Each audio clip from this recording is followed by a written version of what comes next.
Hello and welcome to the video for Tuesday, September 8th, beginning web design. I'm going to let everybody into the classroom now and we'll get started. Hello. Hello. How you doing? Good. How are you? Good. Hi, Bernadette.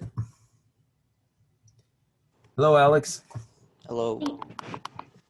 Okay, let me go ahead and put you guys all into the role so I can give you credit for showing up today. Okay, let's see. Okay, attendance tracking. Let's go to web design and mark all you guys here. Okay, 1 second. Okay, update, and then we go to Tuesday and mark you present. Okay. Okay, cool. All right, how you guys doing? Everybody doing okay? Did you have a nice weekend? Yeah. Did you do anything interesting over this Labor Day weekend, like go shopping for a refrigerator or something? Ooh. Yeah, when you get older, that's like your idea of fun, right? It used to be like getting toys at the toy store, or comics or clothes, and now it's like, oh my gosh, I can get this dryer for $50 off. Scary. Don't let that happen to you. Don't grow up. Well, I guess because all the time in my house, for some reason we'll buy a new washer or dryer and it'll give out in 2 years, and we're like, well, what's the big deal? This is supposed to last for 10 years. I don't know. So the fact that you can go and get a new one because you have to physically put up the clothes on it's a luxury that we get. So Yeah, you're I'd right. be happy. I've been like dreaming of like a new refrigerator for years now, and every time there's a Labor Day or Memorial Day sale, I carefully search through the ads to see if there's something in my budget. But the refrigerators are always like, I mean, they like start at $600. You know what I mean? Wow. So you gotta have some coin to buy one. Maybe I'll get a used one. Anyway, okay. Well, let's see. So, Bernadette, I don't know if you had any time to put together a presentation or not. Yeah, I did. I just didn't share it with you. I don't know if you want me to do that because I never shared my screen before. So I could share it with you. I don't know. Yeah, you can do it either way. If you want to try sharing your screen, I can show you how to do that right now. Okay. Um, I'm guessing it's just the little share screen thing right here. yeah, it is, but I had to click a special button to allow other people to share their screen, and I just did that. So, yeah, Okay. if you want to share your screen and then do your presentation, I'd love to see it. Or we'd all Okay. love to see it. I'll just go and get my thing open and then I'll share it. Okay. We'll give you a minute there. Okay. So, of course, there's only 3 of you guys in this beginning class, but you can do your presentations about anything that has to do with web design. Stephanie, you just wrote me about search engine optimization, right? Yeah. Which is a great topic. It's really important, and like you said, you don't know much about it, so it's a great topic to pick because then you could research it, right? Yeah. Okay, I'm ready. So just share. Yeah. Okay. Let's see. I'm sharing that. Okay. Let me present. Okay, so if you guys can all see it. Yeah. Okay. Well, I just thought of doing something like starting a website because obviously I've never done anything like this before.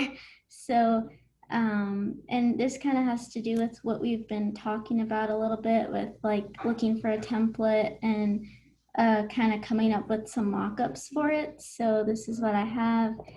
So when we think of templates, or from what I first thought of templates, I always thought that I was going to be doing it from scratch from code. But now that I realize that not a lot of people really know how to code and know all that extensive stuff to actually build it from scratch, they have made templates like Wix, or companies like Wix, and the one we're working with right now, I can't think of it, WordPress, and there's others out there who have made templates for people who don't know how to code, which myself is one of them. And so they're able to move things around easily and not have to worry about building from the ground up. And so one of the things that you have to think about when picking a template is like your content.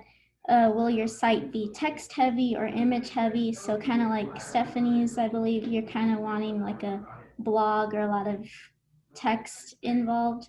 So that's kind of the stuff you have to think about, or other people with like a lot of images. And then plan your content before picking the template. So calculate the number of pages you're going to need and kind of map out where everything's going to go. And then finally, you get to choose the template, but make sure it matches your style or your brand identity. So you don't want something that's just completely not related to your brand at all and it doesn't fit anything. And then make sure you can change the template's typeface and color. So I haven't really worked in WordPress very much, so I don't really know how you could change the typeface very much or the color, so I'll have to learn that. And then these are the type of templates you could choose. So like this one would be an example of a single page template or a single page site. So it's very simple. It acts as a digital business card. So it has the contact information, about services and company. So this one's just very basic, kind of how I feel like for a church website, you kind of want it to be very simple, yet you want to have the basics, like where is the church, what are their services, and stuff like that. And then this one is a portfolio template. So for people who are trying to show their artwork, or designers out there who are trying to promote their business or themselves. So this one would be more like a grid or mosaic format, which is very image heavy, and it enables visitors to enlarge their photos. And then this is the other one, online store templates. So these are kind of like grid-like kind of format where you can show your products and make sure that you have a trustworthy payment process. So like with HTTPS kind of thing, make sure it's secure. And then for the blog template, so this is like an online journal. And again, this one's very text heavy and it displays all your recent posts and it's a standalone website. Okay, so now that I did the little templates, this is kind of interesting that I kind of learned from a book that I've been looking into about web design and stuff like that. So I never heard of this, but it's called a wireframe, and it helps you organize the website. So it will help you organize it. It maps out connections between the sites in different sections. And so the first thing when you want to make a wireframe is you want to have a clear purpose of what your website is and who will see it, and then keep others in mind. Because I was reading, they're saying even though you know what aesthetic and everything you want, you also want to keep others in mind. Like, are these people less tech savvy? Are they older? Are they younger? So kind of keep others in mind and look at competitors. Like what works for other people, and when you look at their website, like what doesn't work for them, so you can avoid those things. And then number 2, decide the medium. So no design decision yet in the wireframe. So basically you can sketch with a pencil and paper real quick and kind of decide what you want. Like, okay, this is about page, so now the about page is going to go to this page. So kind of really mapping out what you want in a rough draft. And then number 3 is plan a homepage. So what we were kind of doing in recent classes. So when you make a menu for easy navigation, you have to keep everything to a minimum. So keep all the menu items like very brief. So that way you can know like, okay, well this page, can I include it in one of the sections in my menu? Or will this be a link to like say a social media page or something like that? And then like I was saying, mapping out all the content so you'll know where things will go before you actually start working on your website. And this is just kind of like a rough, very rough image of how I think a wireframe would work. So you have all your little navigation things up there, you're on your menu, and then you'll have like little arrows pointing to, okay, so when someone clicks on the About Us on the menu, it'll pop up, okay, about, and then I didn't include this in this slide, but you would have things, okay, what would the about page look like? Is there other places inside that about page that people will need to get to, as with all the other ones? So you kind of have a little route that you go to, kind of like what one of my previous classes, I know Greg, we did the, I can't think of it. I did the McDonald's one, Ronald Oh yeah, McDonald. yeah. Yeah.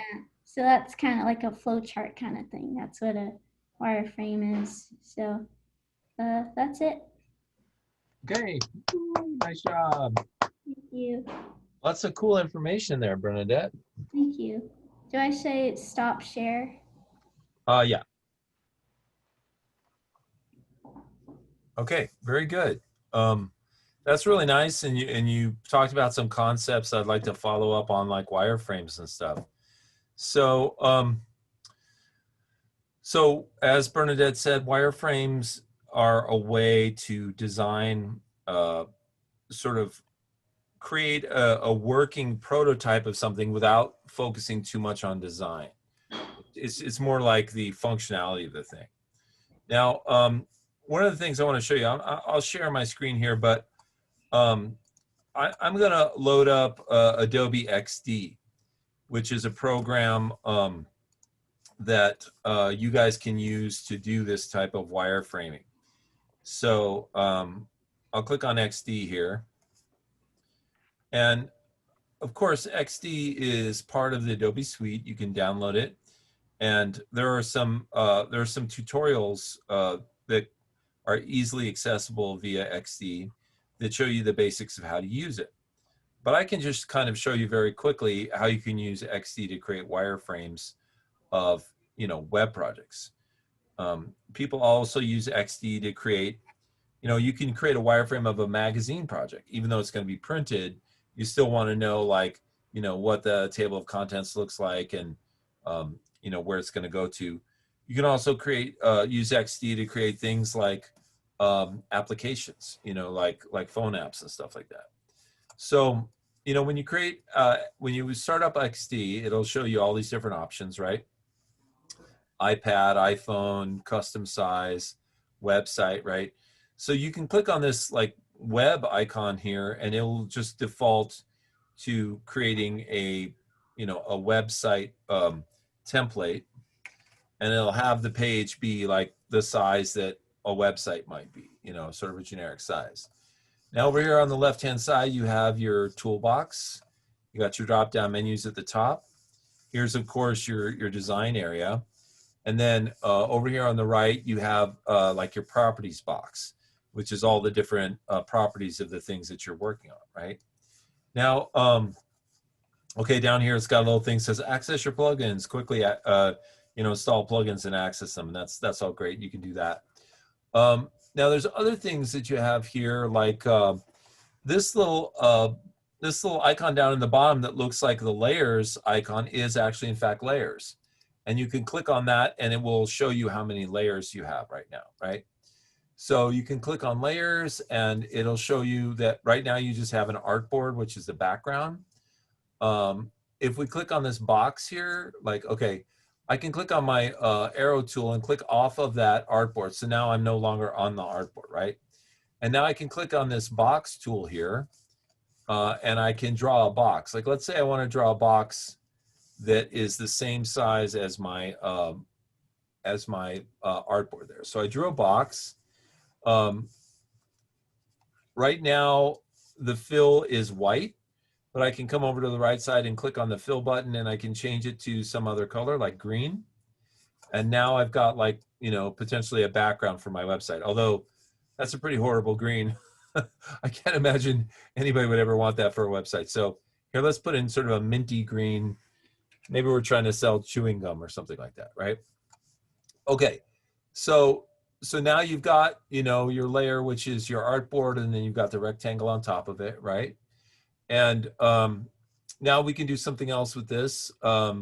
We can put in a, you know, start to put in a sample of what a picture might look like, right? And we don't have to put an actual picture in. We could just put in a placeholder.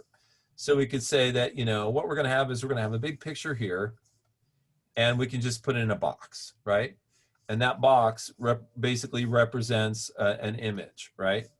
Now we could also put in some text over here, or put in a text box over here. And we can say that that text box is going to represent some text we're going to have on this page. And of course, we could go get some fake text from the Lorem Ipsum website. So we can go to lipsum.com. Lorem Ipsum, of course, being the Greek text that designers use to put in when they're doing a mock-up. And then you just click Generate Lorem Ipsum, and you just copy a couple paragraphs of text there, come back to your text box here and paste it in. And let's see, it looks like my text box goes on for a while. Okay, and so, you know, you can obviously, you can resize it. Let me delete this text box because that's kind of funky. And let me see if I can just paste it into a text box that's the size that I want it. Okay, there we go. So once again, you know, we're just making a wireframe, a mock-up or whatever. And, you know, you can obviously, you can change the size of this box, move it around. Okay, so we've got our placeholder for our picture here. We've got our text here. Now we can start, you know, we can say that there's going to be a logo over here. We can draw a circle in to represent the logo. But now let's get over here and create some buttons, which would serve as like navigation, right? So we can drag a little box out here. We can click on our type tool. We can change our, oops, let's see, let's make this to sort of a red color or something like that. Just to make it stand out. I'm gonna click on my text tool here, drag out a little text box, and then go over here to fill and change my fill to something like white so it'll be easy to see. It won't stay in white. It would be nice if it would stay in white. Click, stay in white. Damn you. Oh, what a pain. This should just stay there is what I'm thinking.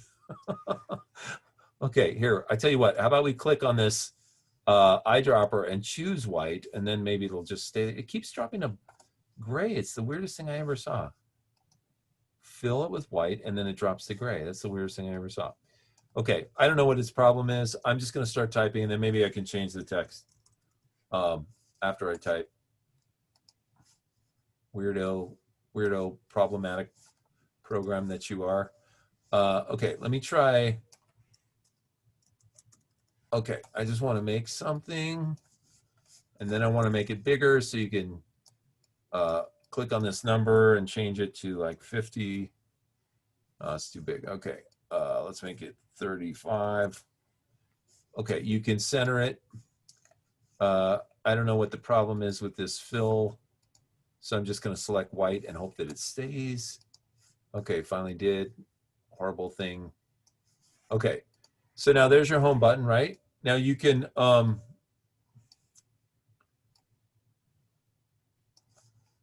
grab this whole thing here, you know, deselect the background. You can copy that and you can paste it in. and then move it over, and now you've got a new button here, right? And so now we've got like a home and an about, right? Now, if you want to make a new page, you can just click on this artboard here, and then you can, I believe you can just click over here to the right, and it will make a brand new page for you, which is the exact same size as the page that you just made, right? Now, there's certain things I want to keep about this other page. So for example, I can copy this background, or if I wanted to, I could zoom out. So I can zoom out of my whole thing here so I can see both pages.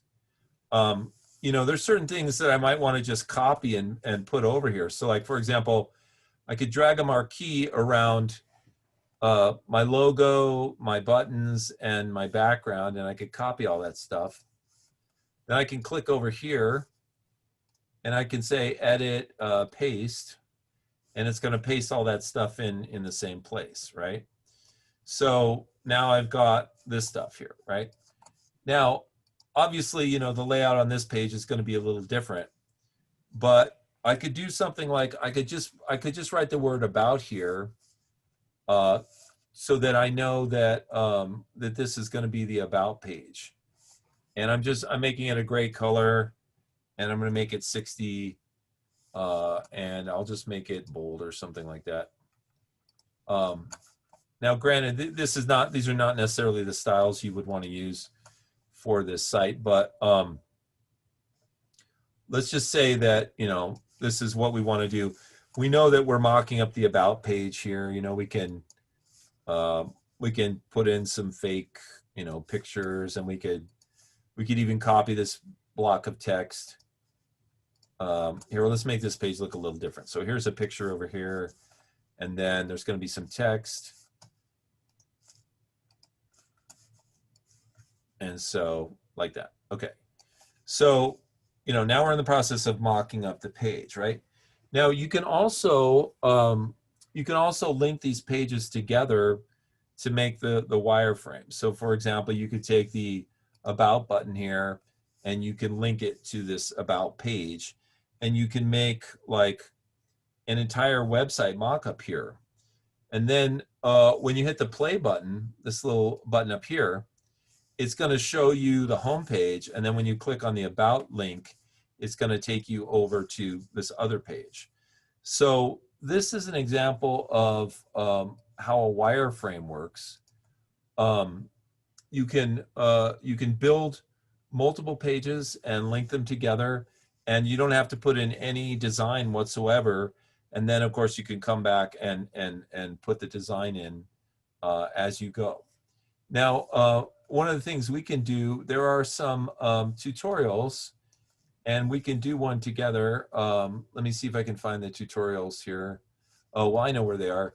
They're on the Adobe website. So if we go to XD free tutorials, it's going to take us to this Adobe website.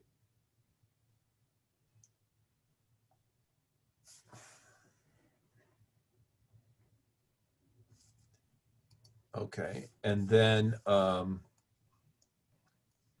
let's see. Sorry, seem to have everything selected here. Okay, this is all sales junk. Where's the plan for you? Okay, so let's see, support. Where's our tutorials? Ah, right here, tutorials. Okay, so there's several tutorials here that we can do. One of them teaches you how to use XD. One of them you can use to create a website. You know, you can look at the other ones here. There's prototypes that you can make. This is an interactive design kit that you can download. It's got all kinds of buttons and icons and stuff that you can use for your mock-ups. And then, you know, here's just even more projects that you can do. Now, one thing that I should tell you guys right off the bat that you should know is XD is purely a mock-up program. It's used purely for creating wireframes and mock-ups and things of that nature. It does not make websites, okay? That's what programs like WordPress do. WordPress is a website content management system. Dreamweaver can make websites, but XD doesn't. It just makes these sort of beautiful prototypes that you can show to people and say, I'm going to turn this into a website. Now, there are some programs, you can take the XD code and you can export it.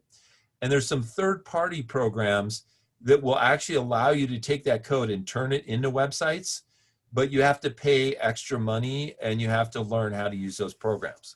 So for example, there's this one called Avo Code.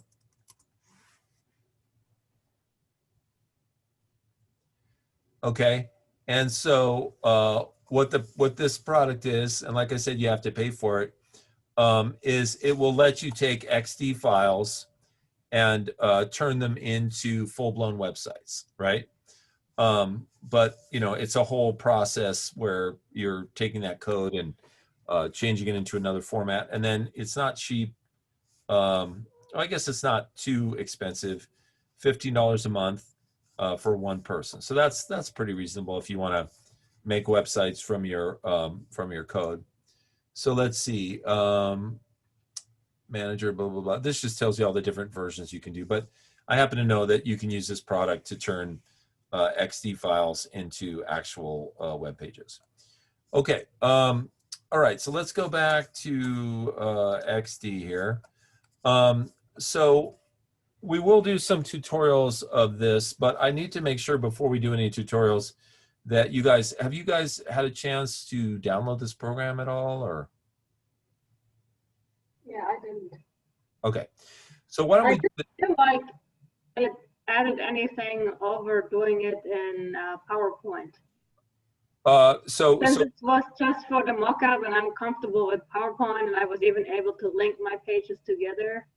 Yeah, yeah. So what I would say is this is similar to PowerPoint in that regard, Stephanie. So you can keep using PowerPoint if you want. Mm-hmm. I'll do at least one tutorial with you guys where we go through the whole tutorial and link the pages together and stuff. And that way, you know, Bernadette and Alex, if you guys want to use this tool, you can for your mockups. And Stephanie, you know, it won't hurt you to learn this tool. You don't have to use it. You can always use PowerPoint if you want. Okay, so could you guys all plan on downloading XD for next Tuesday when we meet again? Oh yeah, I have it downloaded already. I just didn't understand your question about it. You didn't understand what? Oh, because my dog was making noise, so I didn't hear your question that you asked. Oh, I just asked if anybody had downloaded it already. Oh yeah. Yeah. Alex, do you have this program yet? Yeah, I've been using it. I actually like it a lot because it's super like stripped down version of, I don't know, like Photoshop Illustrator. It can Yeah. like align things really easily and stuff. Yeah, and it looks really good. It's just a terrific program for Yeah. stuff.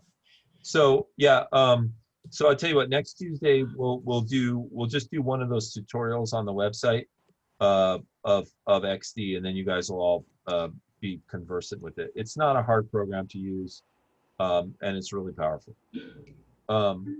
Okay, so let me go back to our website here.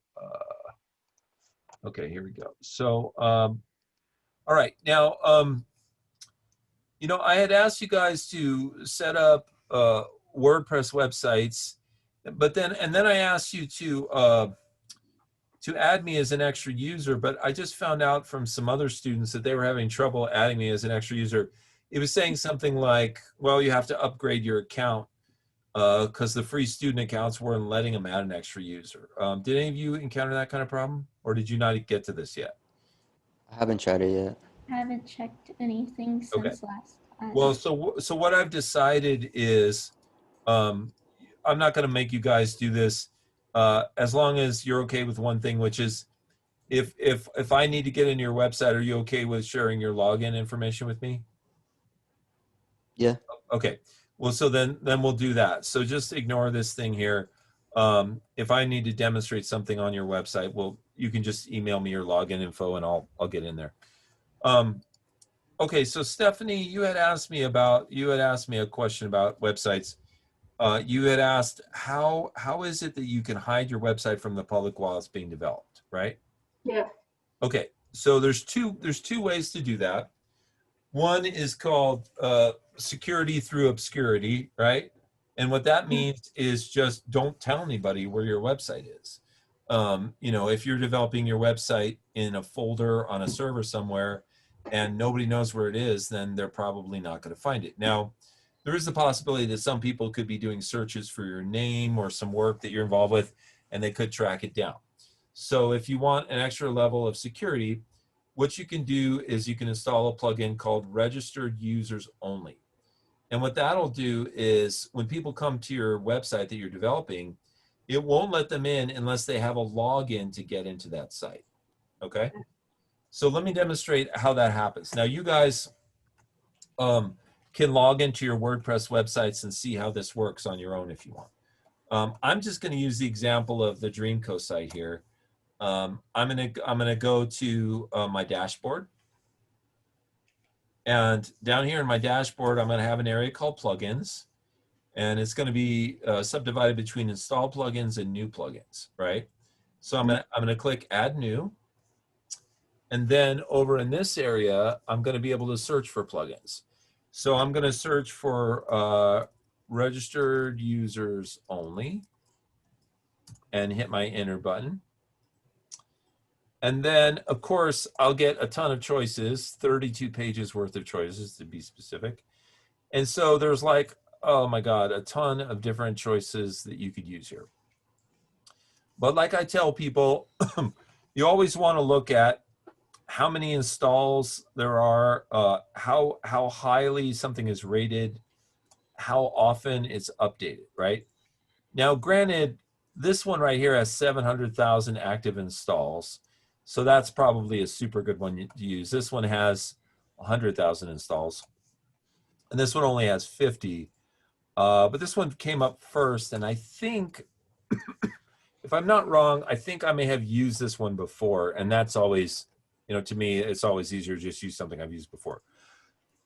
Excuse me. Well, let's try it out. We can try this one out. And if it's problematic, we can try the other ones, right? So let's see. It says drag and drop user registration form and login form builder. Okay. So what you can do is you can click install now.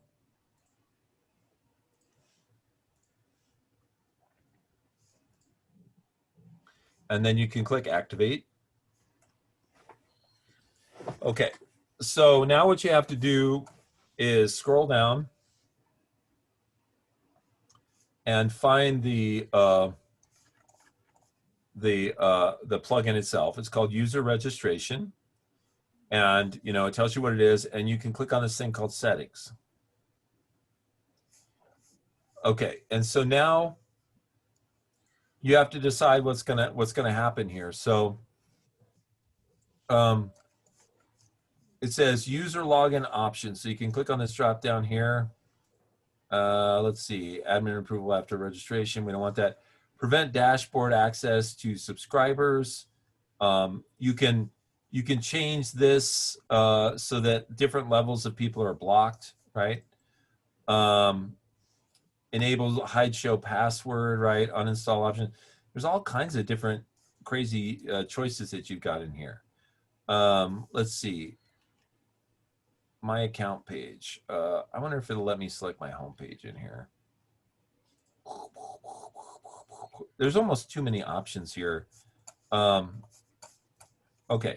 Anyway, disable logout confirmation. What I'm going to try doing is, before I change any of these settings, I'm just going to hit save changes. I'm going to log out of my website and I'm going to see what happens. Okay. So I'm going to do save changes. Okay. I'm going to log out of my website. Okay. And then, okay, refresh. Okay, unfortunately, I was hoping that it would just work. Oh, I'm still logged in somehow. Log out. Okay. All right, perfect. Actually, I think it might have worked. Let me see. Ah, no, it didn't. What a bummer. Okay. I was kind of hoping that it wouldn't show me this page and it would just give me the login screen, but it didn't work. Okay, so unfortunately I have to go in there and you know, change some of the settings for this. So we'll go to plugins, we'll go to install plugins. Now, so far I'm not really impressed with this plugin because there's just too many settings here, and I just want something really easy.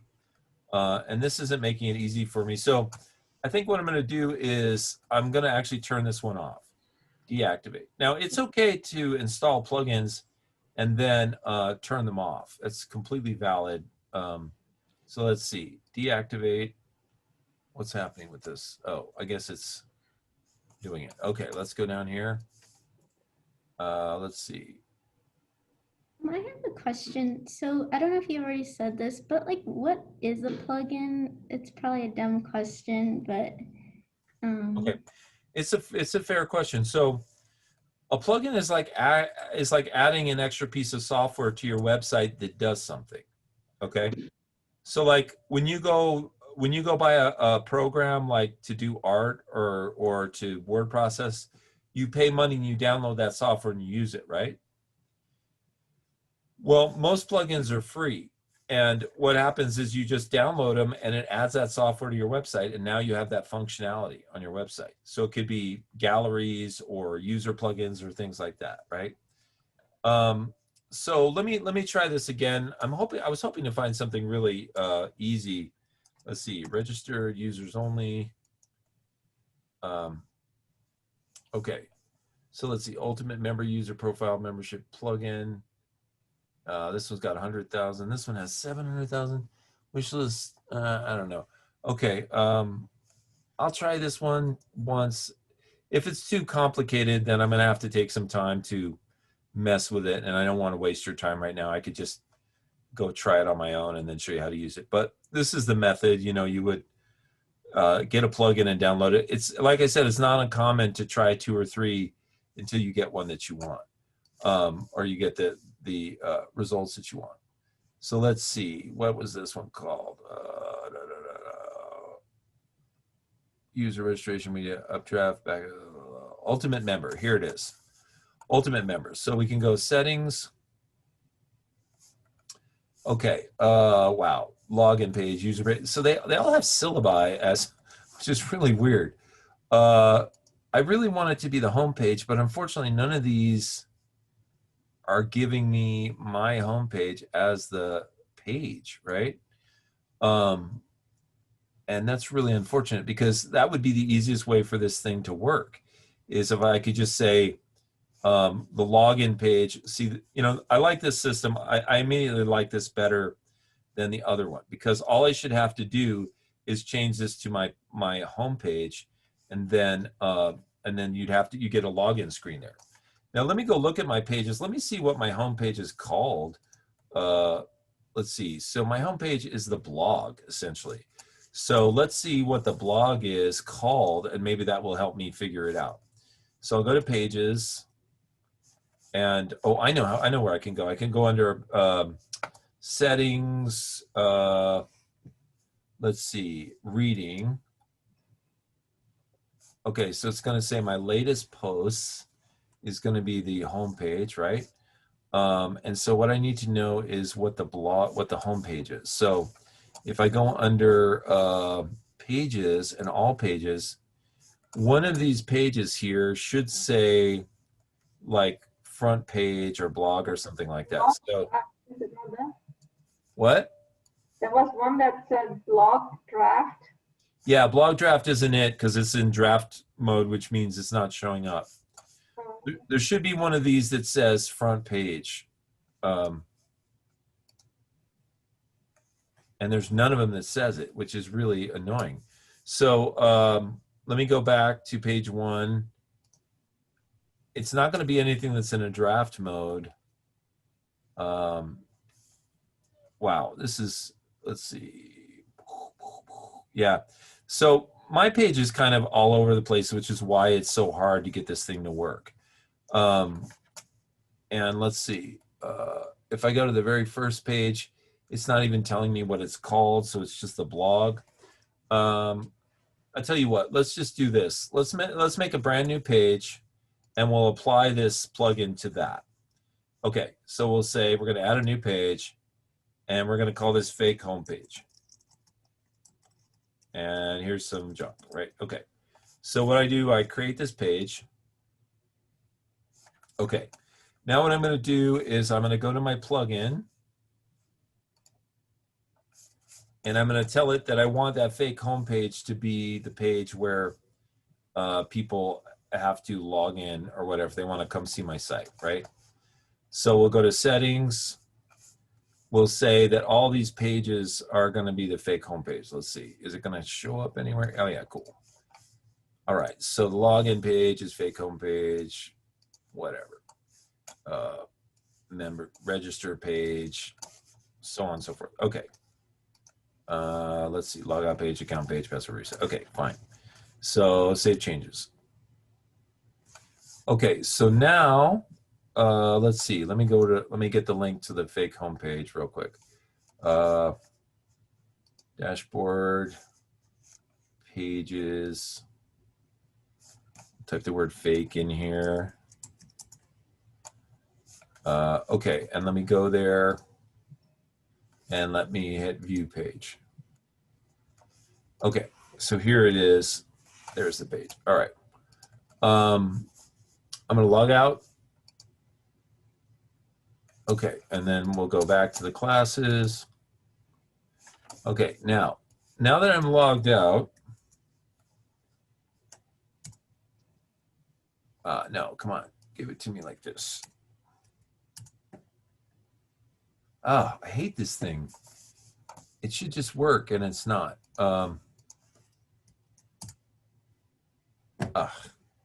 What a bummer. Okay, all right, sorry about this. Let me try it in another browser, and because it may be that it saved cookies in this browser, and so it's not working. Let's see.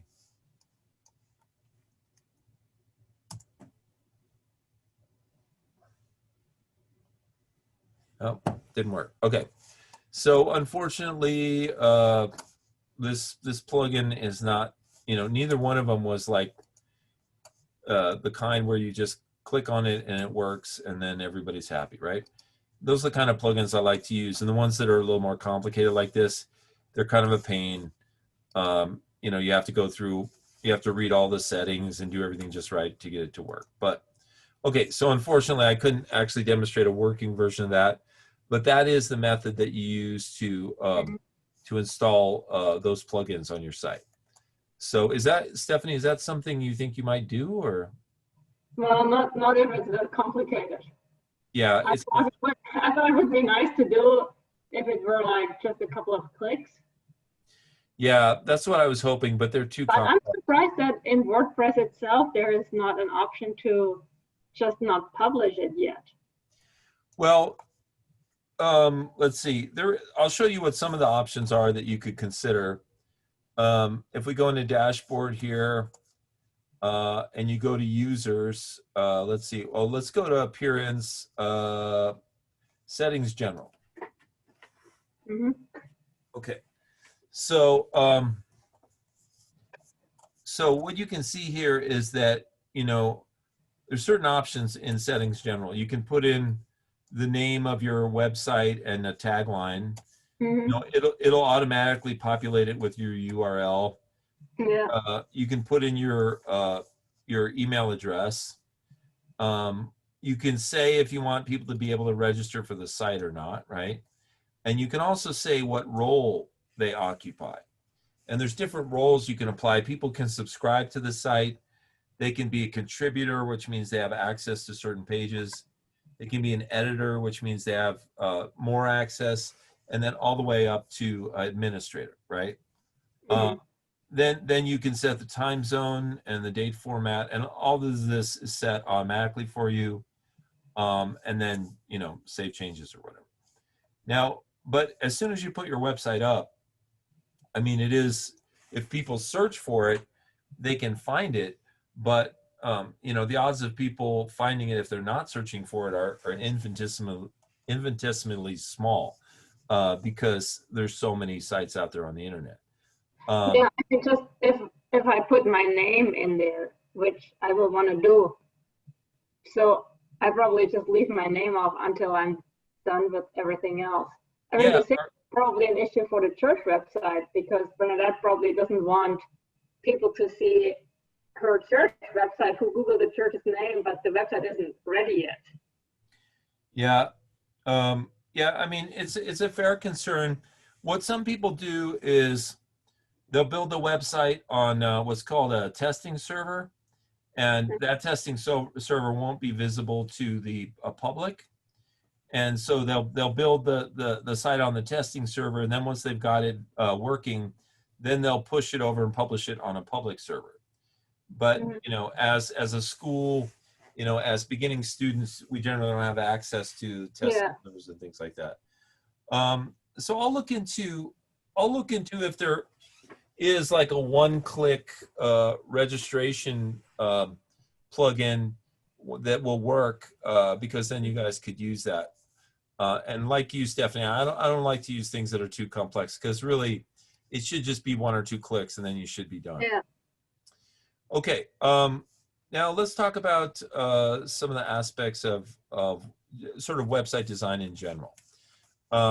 So at the very beginning of the year, I had asked you guys to look at some of these beginning HTML tutorials. And so I just wanted to go through some of this stuff. Some of you, like Alex, you know a little web design, right? Yeah. For some of you, this may be very basic, but for some of you, it may be brand new. So we're just going to go over some of these basics, right? So what we have here is a very good website. It's called W3 Schools. And what they do is they allow you to learn all of these different languages that are associated with things like web design for free. Of course, HTML is one of the languages that we use in web design. Now, the analogy I always give is when you're building a website, you know, it's like building a house, and HTML is like it's like the construction workers come in and they build the framework for the house. They pour the cement and they build, you know, the framework, they put up the walls, and then they leave. Their job is done, right? The next group that comes in are what I call the CSS designers, right? The cascading style sheet people come in. They put in the rugs, they paint the walls, they put up the artwork, they make the website or the house look beautiful, right? That's what CSS coding does, right? Now, let's say you have some special things that you want to do to your website, like you want to put a special electronic photo frame in each room that changes pictures. Maybe it's got an eye scanner in it, and it looks at whoever's looking at the picture, and it changes the picture to match whatever the favorite artwork is in the database for that particular user, right? That's a very complex thing. And so for that, we would use something like JavaScript. And JavaScript can do like pop-up forms and all kinds of crazy extra special effects that you might want to do on a website. So with those 3 languages, HTML as the basic framework, you know, of your web pages, CSS as like the interior designers who come in and spruce things up, and then JavaScript as the sort of special effects people that do all these pop-ups and special things. That's how we create websites. Now, when you're using WordPress, you've got a lot of that done for you, because essentially a WordPress website is a framework for a website, and you can just get away with putting content into it. But if you want to do things like make it look good, you have to learn some CSS. If you want to get into the core of it and make some structural changes, you need to learn some HTML. And then if you want to do some extra special things like pop-ups, pop-up windows or pop-up ads or whatever, then it helps to know a little bit of JavaScript. So we're going to look at a little bit of all those. So let's start with HTML, right? So let me go ahead and make this page really big. And you guys can get to this page yourself by just going back to the class website, scrolling down to, I think it was the first day, and it says, please look at these HTML examples and do these tutorials. It's a little warm in my office here, so I'm going to take this shirt off. Okay, so what we have here is HTML, which is a formatting language, right? And let's see, try it yourself. Let's click this try it yourself button. Okay. So what I want to do is I want to type in here, I'm going to make a new paragraph. Okay. I'm going to say HTML is a formatting language. Okay. And HTML stands for what? Who knows? Anybody? Hypertext or Markup language. Right. yeah. So, and then of course, if we made this a capital T, HTML, hypertext markup language, right? Now, by the way, notice that there's some code over here, and when I change the code and I hit the run button, it changes the code over here. So this little window here, which you get all throughout this tutorial, allows you to try out code. You type it in and hit run, and then it will actually publish the code. So I'm calling it a formatting language, but they're calling it a markup language, right? Now, a markup language is a formatting language, and a markup language is one where you use certain tags to mark up the code so that it does the things you want it to do. For example, if I want a new paragraph to start, I will use something called a tag. And a tag is started out by a opening angle bracket. Then we put in the actual code itself, which is the letter P, which stands for paragraph. And then we put in the closing angle bracket. And now we have created a tag. And this tag is the beginning paragraph tag, right? So a new paragraph starts here. Now to close that tag, I have to put a closing tag on. So I put the angle bracket.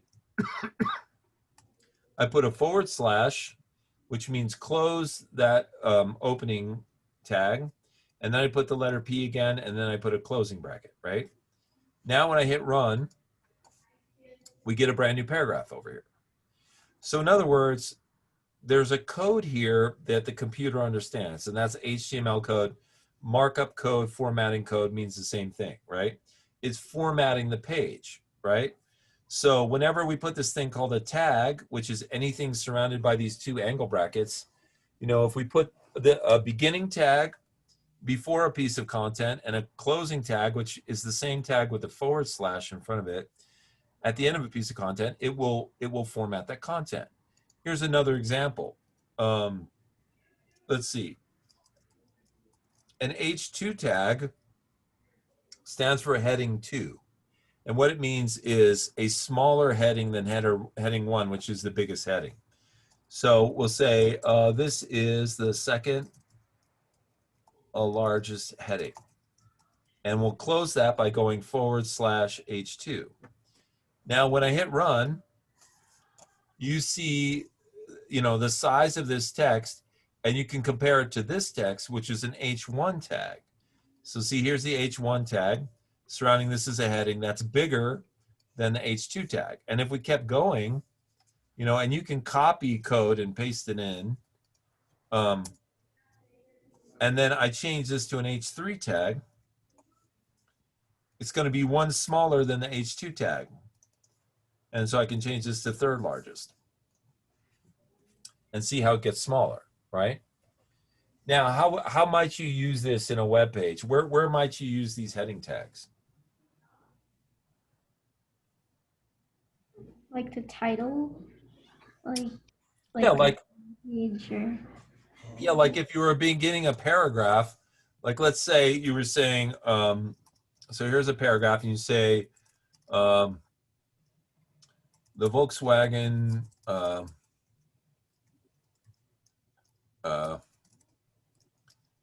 Beetle is the best selling round top car in history, whatever.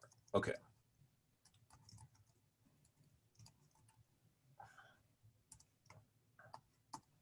Okay, so let's say you're putting this text on your web page. You might put a little heading above it saying, you know, cars that made history. And you hit run. And now we see, you know, a little heading that is on top of the paragraph that talks about the Beetle, right? Now, what they've done is they have pre-created 6 different headings for you. Everything from H1 all the way down to H6. And H1 is the biggest one, of course, that's what this is. And H2 is this, and H3 is this. Now, when you get all the way down to H6, you're going to have some really puny type. So this is best for things like copyrights.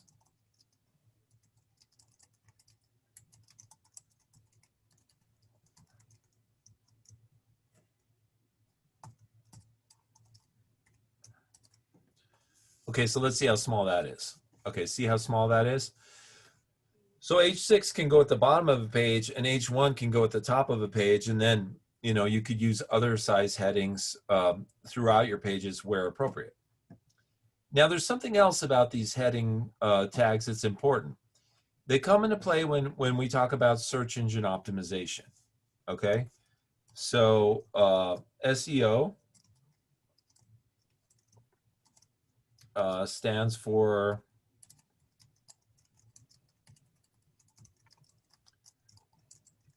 search engine optimization. Optimization. Okay. Okay. Now, so Stephanie, can you define what search engine optimization is? Well, it's just different strategies that you apply so that people are more likely to find your website. Right. Like putting the right keywords in prominent places. Right. So when Google sends its little bot out to read all the websites, what it does is it reads the content on the sites and it ranks the content based on how important it is. And then it ranks your site based on that content, right? So let's say I wanted to make a website about Volkswagens, right? It would be really important that I put the word Volkswagen in between H1 tags, because Google reads the page and it says anything that's inside the H1 tags is one of the most important things on the page, whereas anything that's in the H6 tags is probably one of the least important things. So, you know, if I say Volkswagens, you know, throughout history as my H1, then when Google reads this, it's going to say, file this page under Volkswagens and history, right? Because it's the H1 tag. It's the most important tag on there. And then if my H2 tag continues to talk about Volkswagens and my H3 and so on, it just keeps adding more fuel to the fire and makes the page more come up higher in the search engines, right? Okay, so so there's a couple things about that we understand right away. First of all, anything with inside these little angle brackets is called a tag, right? And that there's a series of numbers and letters that are a code which tell these tags how to format the page. For example, an H1 tag stands for heading 1, and it makes the largest heading on a page. We also know that tags generally have beginning and endings. So just the name of the tag inside of brackets will begin, and that same name with a / in front of it will end the tag, right? In other words, my H1 tag is ending after the word history. But if I did something like took my H1 tag and dragged it down here and hit run, now both this paragraph and this paragraph are both having the H1 applied to them. That's why they're so big, right? So it's everything between the tags that gets the treatment of the tags, right? But you know, this is why we want to have that tag just be up there so that it just looks like that, right?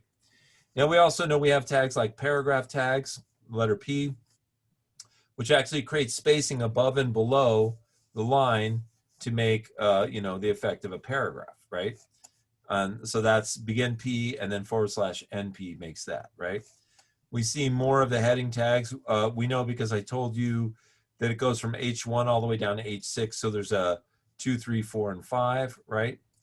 And then there's some other things that we can do for what we might call line height. And what that is another tag that we can use to put space between lines is called the break tag, okay? And the break tag is just BR. And basically you just put BR and then you say, this is a line break. And then let's see what that looks like.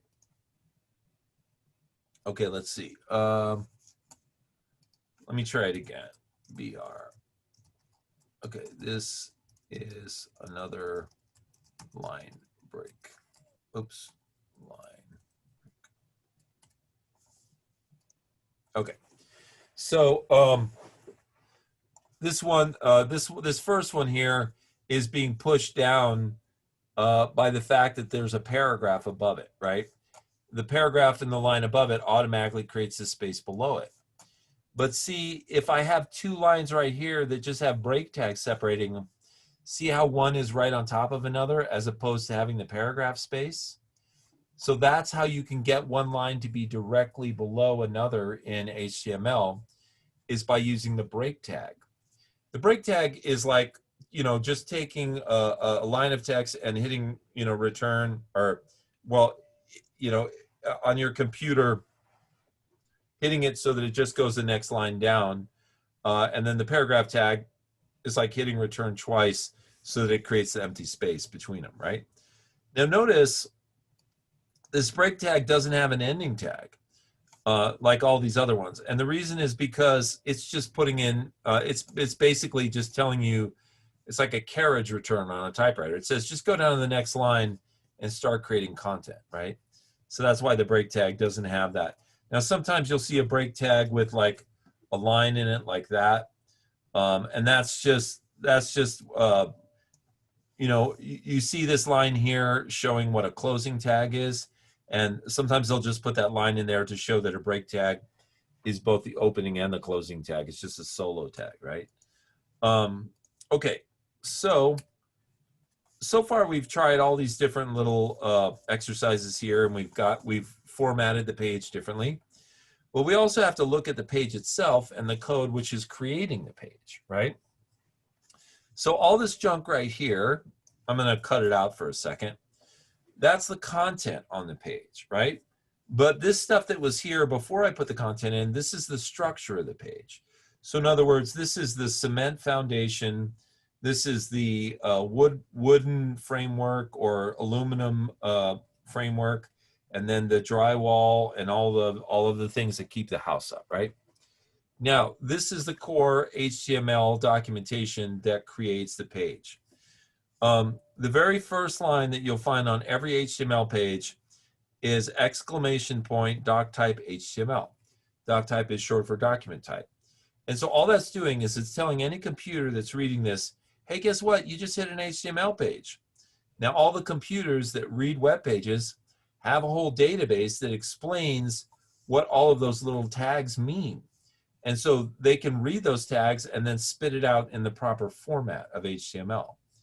So the doc type declaration tag tells you, boom, you're on an HTML page, right? The very next tag is HTML, and that means this is where the HTML starts, right? From here on out, we're in HTML land, right? It's not as fun as Disneyland, but it doesn't cost as much either. Isn't Disneyland like $100? Am I wrong? Isn't it like 100? We don't know because we don't get to go, right? Yeah. But I think it's $100 to get in. I mean, geez, that's ridiculous. Okay, so HTML starts here, and then the very last tag on the page is / HTML, which means what? It ends here. It means end your HTML, right? So whenever you see a tag that just looks like this, that means begin. Whenever you see the same tag with a / it means end, right? So the very first thing after doc type is begin HTML. The very last thing is end HTML, right? Now then, we have a section here called head. And one way to think about a web page is almost like a term paper that you would write and turn in at school, right? If you guys remember when you would write, very official papers, they broke the document down into the head and the body, right? The head part was where you put, your name, the teacher's name, the date, things like that. That's called the head of a document, right? The body is where you put the content of the paper, right? The bulk of the paper, right? Same with web pages. You have what's called a beginning head tag, and then you have an end head tag. Everything that goes between those tags is what would be at the top of a term paper. So the title, what language it was written in, who created it, all that stuff can be up in the head section, right? So right here, we just have the title of the page, right? So I could just call this, Greg's Cool Web Page. And this title will actually appear up here in the tab, right? I don't know if it'll try it right now. Let me see. Oh, well, I don't have any content on my page because I cut it all out. So what I was looking to see was if this little tab would change, but it didn't change, right? But anyway, if this was a regular web page, it would say Greg's Cool Web Page up here. That title tag actually shows up in your tab, right? Now then the only thing left on the page is the body tags, begin and end. And right in here is where you put the content of your web page, right? Now pay attention to the fact that the only thing that shows up on the web page is what is between the body tags, right? Everything else is structural components of the web page that help the web page be, like a house, stand on its own. And then of course, all this stuff inside of the head, you might consider that almost like the credits at the end of the movie, right? It's all the metadata, all the information about the web page. And then this is the content of the web page. So that means when you guys are making WordPress web pages, when you're dropping in content, all of that content is basically being stuffed into the body tags of every web page. And then that's what is displayed to the user, okay? So now we can go back to the HTML tutorial. And, as we scroll down here, all the different exercises, allow you to do this. So let's see, let's go through these first couple of pages here. So we can scroll down, we can click next. So it tells you what HTML stands for, and it tells you, that it consists of all these different elements like tags. And then, here you make your first H1, you make your first paragraph, right? And then here are all of the elements that we just talked about broken down into descriptions. So we have the doc type, the HTML, the head, the title, the body, the H1, and the paragraph, right? And then it further says, what is an HTML element, right? An HTML element is something like a tag, and you can see the tag name is in there, and then a beginning tag and a closing tag, sometimes called a start tag and an end tag, and then the content in between them. And then here's the example, right? Now, here they're showing some of the tags that we looked at, the H1, the paragraph, and the break tag. And the break tag is one of the few tags that has no ending tags. Most of them do have ending tags, right? So here's a nice diagram because it shows how the HTML code actually structures the page. It starts with the word HTML and ends with the word /HTML. Then you have your head, which is the metadata on the page. And then you have your body, which is the content of the page. And like they say, only the contents of the body section will show up in the browser. Okay. And then this is kind of interesting. This is the history of HTML. So it was way back in 1989 that Tim Berners-Lee invented the World Wide Web. And then in 91, he invented HTML. Now, does anybody know what the internet was first used for? Probably military communication. Absolutely. So the reason the internet was created in the first place, good to know, is for the military. So what happened was there were colleges and universities all over America that were doing research that was going to benefit the military, right? So they might be doing research on biological agents or on munitions or something like that. Well, all this information was being shared via the mail or, the phone or whatever slow, maybe the fax machine, whatever slow, inefficient methods, existed before the internet. So what happened was they got all these, really bright people together and they said, look, we need a system to get this information from the universities to the military as quickly as possible so we can be on top of all this stuff. So they invented this thing called ARPANET. And ARPANET was basically an internet that just connected the universities to the military. And so now they could do things like exchange research papers, and those research papers could have little images embedded in them. They could have tables of data and all that stuff. And HTML, was created for that purpose, just to provide information, right? Now, what happened was Tim Berners-Lee, who's credited with creating the internet, he thought this was a great thing that they had created to share information between universities and the military.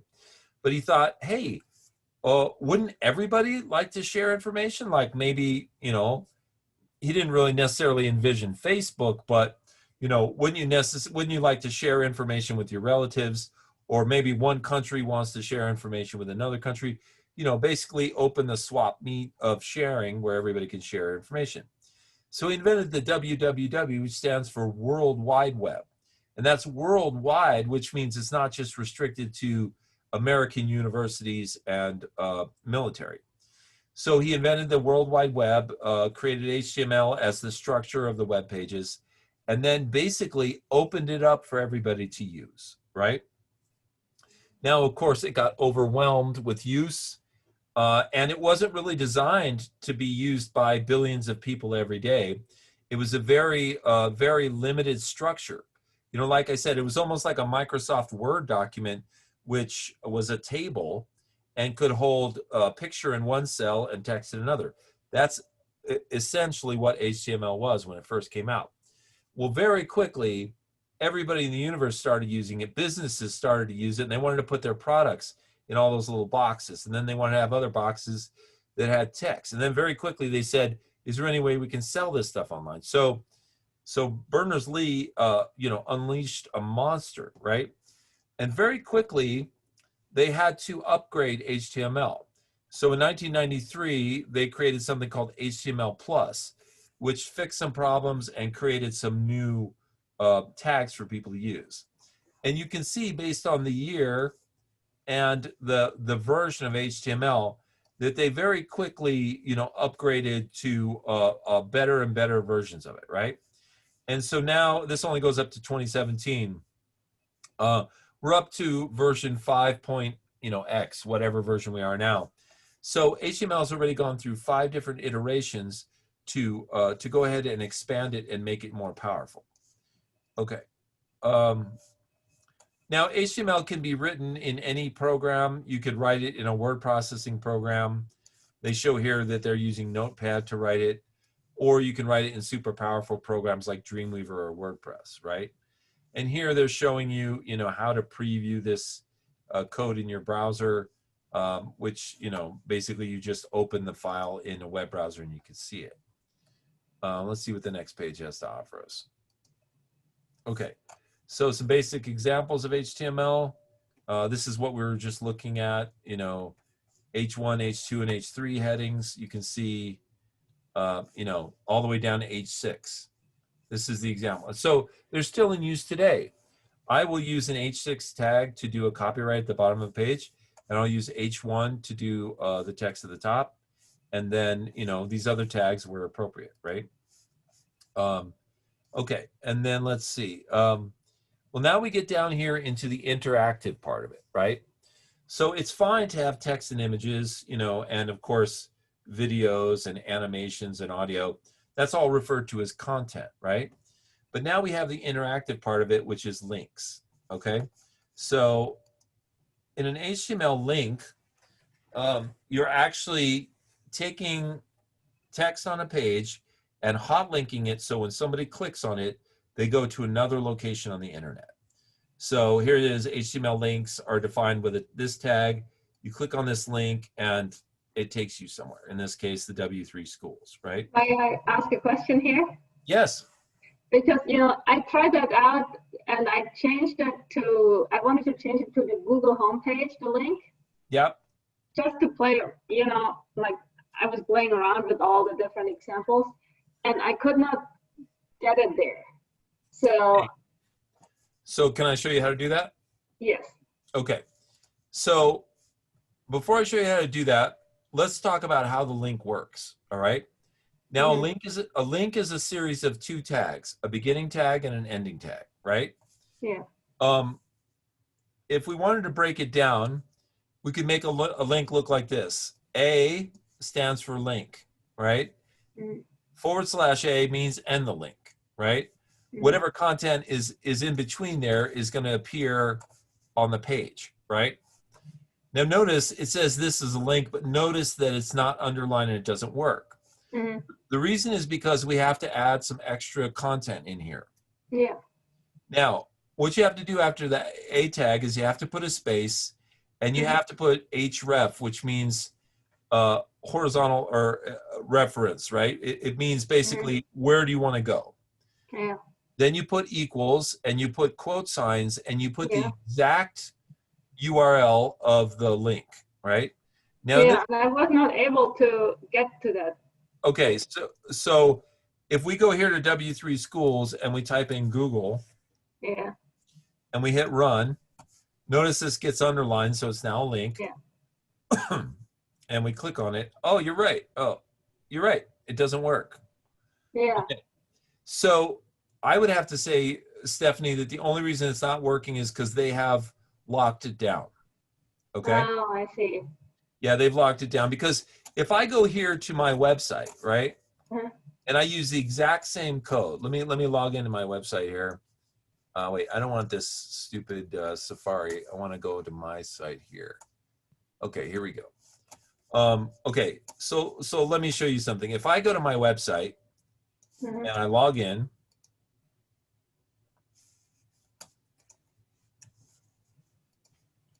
and I use that exact same code, I can get it to work.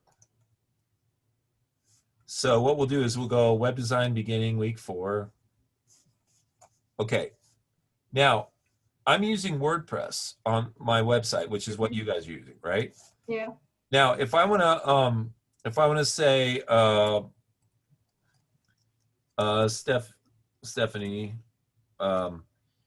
here is a link to Google. All right. Now, in WordPress, I can highlight the word Google and I can click on this little chain link here. Then all I have to do is type in the URL, and then I hit this return button here, and now it has made that into an active link, right? Now, I hit update to update the page. I hit view post, and then I click that, and it takes me to Google. Okay.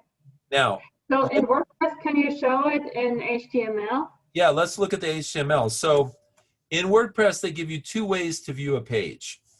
You can view it in a very clean user version, which doesn't show you the code. But then if you come over here to the right and you click on this button called text, now it shows you the HTML, right? So right here is the link that I just made to go to Google. And you can see it's exactly what we just showed. There's an A tag, href equals quote, and then the Google end quote, and then the end tag, and then a /A. Yeah. This is how you create all links, is with this system. Now, so like I said, WordPress has the text view, which is like getting under the hood of a car and fixing the carburetor. And then it has the visual view, which is like getting in the driver's seat and driving the beautiful car, right? So there's two ways to do things here in WordPress. Yeah. Okay. All right. So so links are very important. Obviously, they're a huge part of it. Let's just look at one more example of HTML. So this is images, right? So you can see that images are created also with an HTML tag, but the image tag is just a solo tag. There's no ending tag to it, kind of like the break tag. What it is it's the letters IMG, which are short for image. So that means we're going to show an image. And then SRC, which stands for source. After source, you have to put equals and then quote marks, and you have to say the location of the image. Okay? Then you have some other tags in here, like you have a tag which will show you the width and the height of the image in pixels. And you also have what's called an alt tag, which will show text information if the picture can't show. It's like an extra name or something like that. When you're done with all of that, you end up with the result of the picture showing up here, right? Yeah. And I have a question on that one too. what's that? I have a question on this one too. Go ahead, please. So I tried also to put a different image in there, just something I randomly had on my computer. Yeah. And I couldn't figure out how to format the address to it. Okay. So first of all, for an image to show up here, it has to be on the internet, not on your computer. Okay. So that means it has to be on a server somewhere. So let me show you an example. So let's look at, well, I don't think I have a bunch of pictures on my site anywhere. I can't think of where I have pictures. Oh, I know. Let me just go to my Dreamco site here.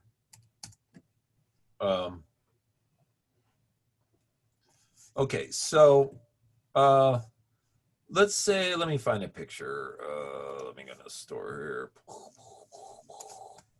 All right, let's find this picture of Boomerang Girl. Okay, so here's a picture that's on the internet, right? Mm-hmm. Now, I can right click on this picture. Yeah. And I can say copy image location. All right. Okay. Now that's going to give me the HTML for that, where that picture is on the internet. It's like an address, right? Mm-hmm. Now I can go back to my Dreamco site here. Mm-hmm. And I can go to our class once again. And, oh, I'm sorry, web design. And I can click, edit. Once again, I'm going to edit this. And let me put another thing in here. So let me say, you can put an image on this page by putting in an image tag and adding in the location of that image on the internet. Okay, like so. All right, so now what I'm going to do, I'm going to jump over here to text and I'm going to hand code this, right? Mm-hmm. So I'm going to say, and of course, this picture is going to be ginormous on this page, but I'm going to say angle bracket IMG, which stands for image, SRC equals, and then I'm going to paste in that image. I'm going to have to put my quote marks and then end with a quote, right? And then end with an angle bracket like that. So what I did was I started with an angle bracket. I said the image, this is an image tag. The source of this image, in other words, where it's located on the internet, is this link right here.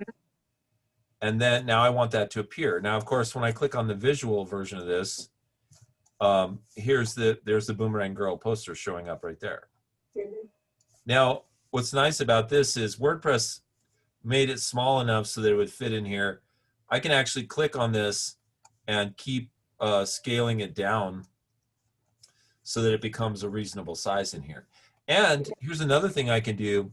If I want to move this further down, I can use one of those break tags. So see, it says like so. Yeah. So what I could do is I could put in a break tag here Mhm. and see how it adds a little space. Yeah. Right. So then I simply hit update, preview, view my post on the web, and there it is. Now it looks like the break tag didn't work. Sometimes WordPress doesn't like break tags very much. It prefers a different kind of tag. It's weird, but here's the tag that it prefers. Ampersand NBSP semicolon. That means non-breaking space. It's basically the same as like a break tag. And if I preview this page now, you can see that it's added a couple of spaces in there. Yeah.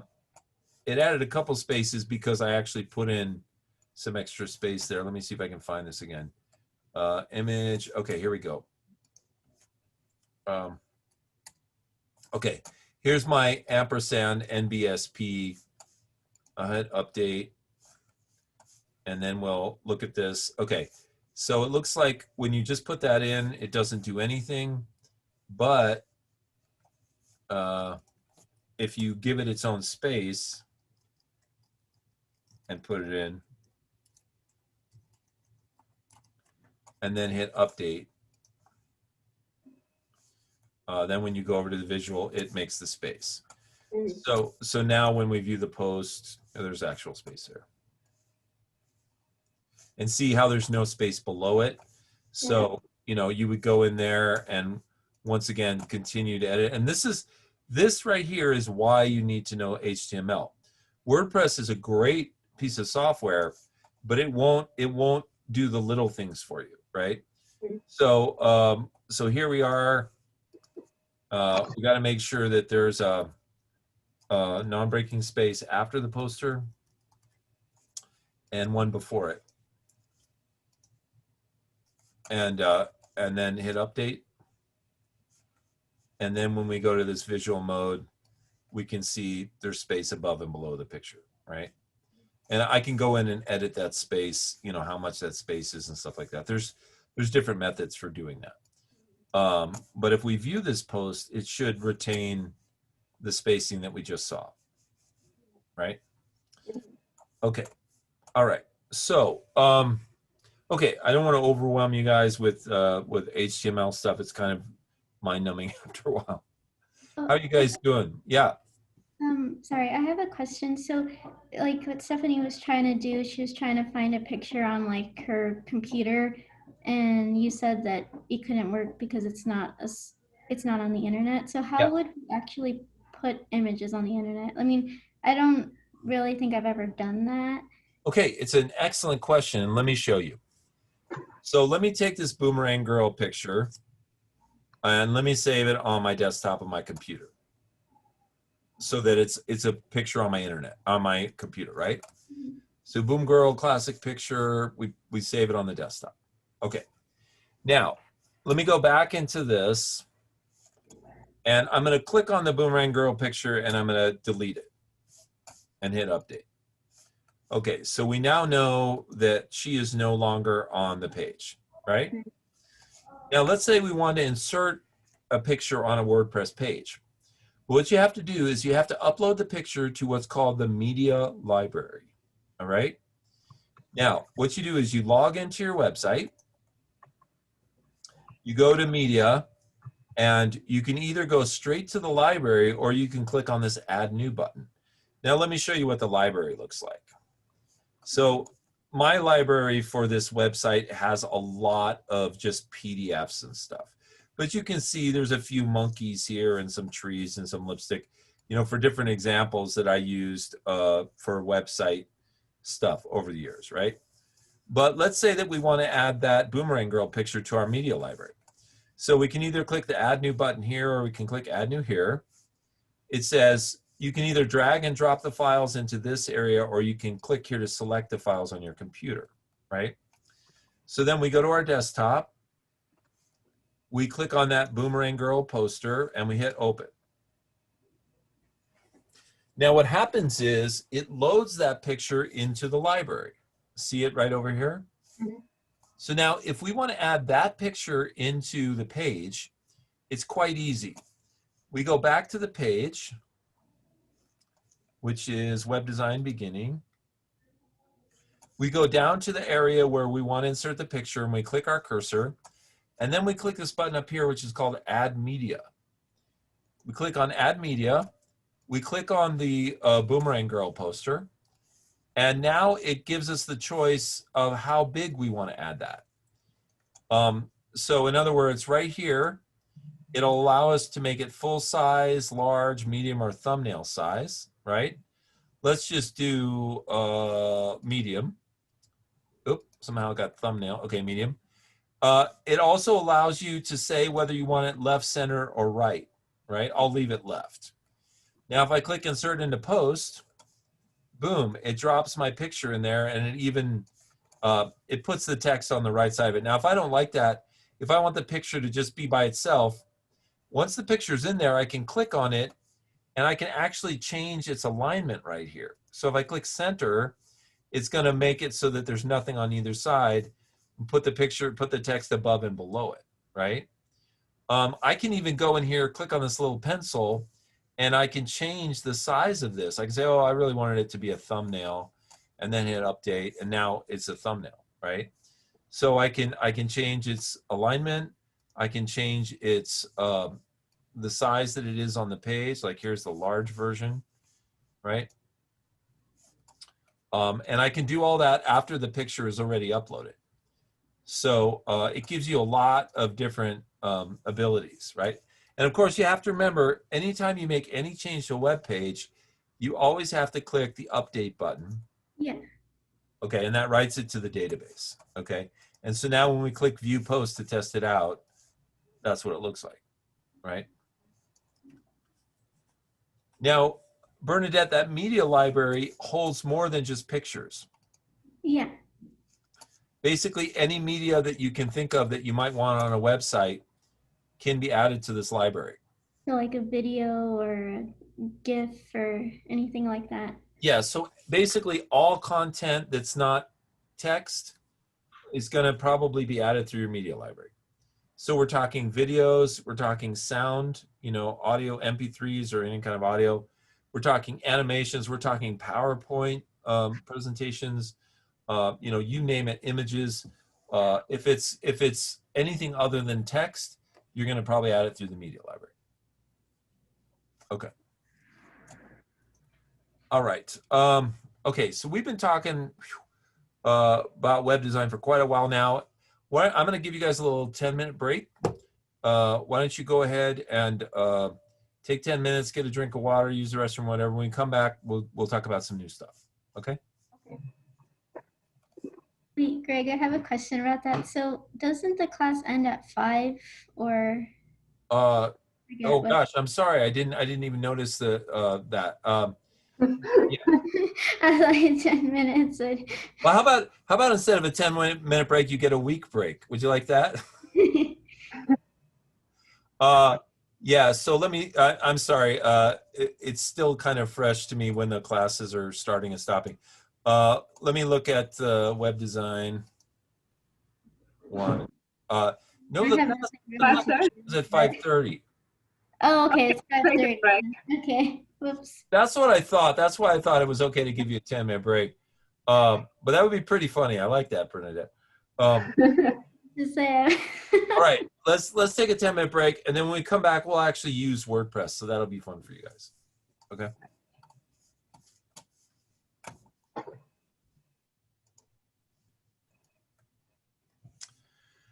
Okay, so we're back. Bernadette, I'm glad to see you're still here. I thought it was 5 this whole time. Yeah. Bernadette just decided, you know, I've heard enough. I'm going to leave at 5. No. I don't blame you, Bernadette. I wish we could all leave at 5. Okay, so, but let's spend some time. Let's spend some time in the next half hour learning some cool things about WordPress that'll help us out. All right. So what I'm going to do, I have a little sample site that I made here that I'm going to use to show you guys some stuff about WordPress. So you guys should have your WordPress sites open so that you can play along, right? Now, let me go ahead and share my screen. And then let me go to my browser here. So as I've told you in the past, what I recommend when you work on WordPress is that you have at least 2 tabs open. One would be what's called the dashboard, which is the back end of your site. And one would be the front of your website, which is what, you know, everybody else sees, right? Now, what you can do is you can go in the dashboard, you make changes to your site, then you click on the tab that has the front of your site, and you just simply hit the refresh button, and you see it update with those changes. Now, just as kind of a review, you know, this is a brand new site that I made right here. You can change the appearance of your website by applying themes. You can add new themes. Last week we added the Astra theme to a site, right? Let's see. Oh, it's funny. I put Astra in and it put Astral, but it didn't seem to find Astra. That's very strange. Okay, so let's say let's go back to themes, and let's say we want to add new. I think it might have been because Astral is a theme that comes with WordPress, but Astra is not. It's not part of the WordPress family. Wow, Astra's just gone. Oh, hey, I think I know why that is actually. I think Astra might have gotten kicked out of WordPress. And I'll tell you why. I read this article. It said that Astra was embedding these little links in their code, which would basically give them, how can I say this? It would basically make them money because the links were to other businesses. And so in other words, it was like stuffing search engine optimization into every site that used Astra, right? So let me show you, I can show you that via an article about Astra and WordPress. So let me create a new tab here. So we'll say Astra WordPress templates gets kicked off WordPress. Let's see what this looks like. Let's see. Oh yeah, here it is. WordPress suspends Astra themes, affects 1 million users. So this was a month ago that I saw this. So it says, WordPress suspended the Astra theme for 5 weeks for violating prohibitions on affiliate links. So affiliate links are, like I said, they're links to other content, you know. Sorry, I got some kind of bizarre link there. Okay. Theme publishers denied that the theme added affiliate links. So in other words, WordPress said, hey, you guys have hidden some stuff in your code that has made it so that you guys make money every time somebody installs Astra, and that's against our policy. So, but the Astra people said, no, that wasn't cool. So it looks like on August 10th, the Astra WordPress theme was back in the WordPress repository. And then now it looks like it was removed. So who knows? It's like this back and forth action here. It says using the search function on WordPress to find the Astra theme showed 0 results. The Astra theme is completely removed from WordPress.org. So, and it shows that Astral that you got too. Yeah, it shows Astral, right? Yeah. So does that mean we can't use it anymore? Because I was actually playing around with it this morning and it worked. No, you can use it because you downloaded it before they took it off. Oh, okay. Yeah. So unfortunately, what that means is this new site that I just made, I won't be able to demonstrate the Astra theme to you guys today, but that's okay. I can demonstrate other stuff, and of course Astra will be back on there at some point. But this is kind of what they did. So it says an affiliate link allows a person or organization to profit from recommending a product like Astra. And so they hid little links inside their code where they would recommend different products, and that way they were making money, and that's against the policy. So that's why it's gone. Okay. Anyway. Okay. So here's Al's. Well, let's heck, let's just put Astral in. What the heck? Greg, I was gonna say I tried to log into my account and for some reason, like I used my Pima address and everything last time, and it says that this account doesn't exist. So I don't know what I did wrong. Okay, well, let's see. Let's get you to share your screen. I'll stop sharing mine. Um, I could try, I don't know, maybe just follow along and then during the week, like I could try figuring it out again. Okay, you can do that, and then email me if you have any problems. Okay. Okay. All right. Okay. So okay. So let me just add in a theme here that is more interesting than what exists here. So right now I have this 2020, which is incredibly boring theme. So let me just add. I'll just add adventurous. Okay.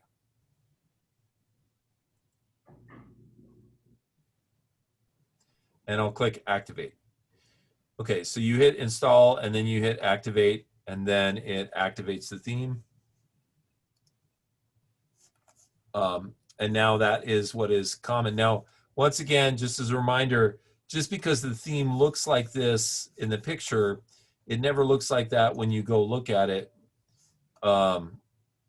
unless you add the content in, right?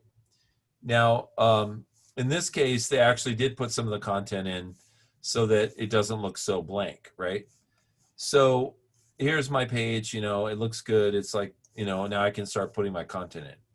Now, when you want to start customizing your page, once again, remember you've got the two links here. One of them is the dashboard, and one of them is the front end of your website, right? Here's what my website used to look like with the 2020 theme. And then if I hit refresh, now it looks like the that new theme, right? Okay, so the first thing I can see is that I want to change the name of my site. So what you do in your dashboard, you go down to settings and general. And then right here is where you can change the name of your website. So let's just say, I'm going to call mine Happy Animal Park. Okay, now, you don't have to have a tagline here. A tagline appears under the name of your website. So I can take that out if I want, right?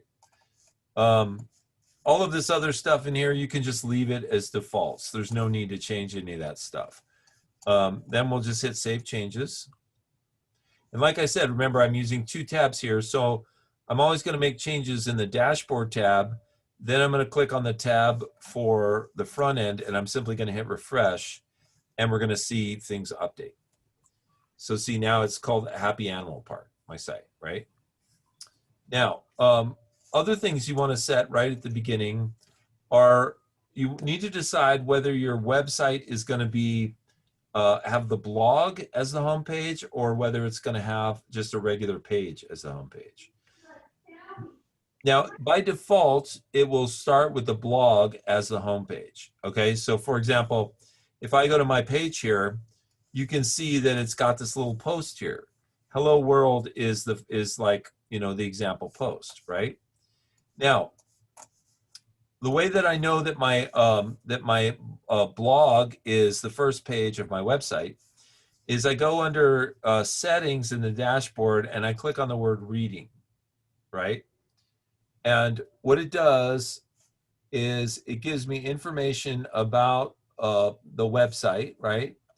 It says how many posts my blog shows, and it also tells me, you know, how many syndication feeds are showing up, right?